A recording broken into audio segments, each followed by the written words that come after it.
Ibu. Bagaimana kabarnya, baik? Alhamdulillah baik. Alhamdulillah. Ya, semuanya baik. Sudah sarapan? Sudah. Oke. Ada yang belum? Ya, nggak apa-apa. Lain kali sarapan ya, Mbak. Oke. Sebelum kita mengawali pembelajaran hari ini, Oke anak-anak, sebelum kita memulai pembelajaran hari ini, kita berdoa bersama ya. Berdoa dipimpin oleh ketua kelas. Silakan ketua kelas dipimpin. Kita duduk siap gerak. Doa mulai. Doa selesai. Ya, terima kasih.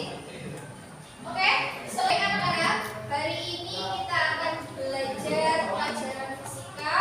Materinya adalah pengukuran. Pengukuran dalam metode ilmiah.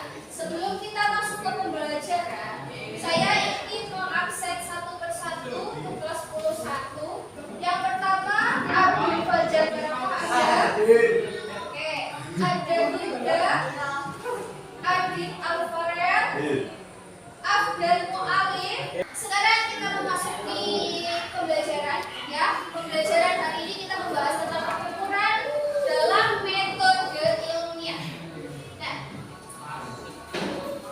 yang pertama saya akan memberikan tujuan pembelajaran dulu untuk pembelajaran hari ini. Yang pertama yaitu menjelaskan pengertian pengukuran dan besaran pengukuran.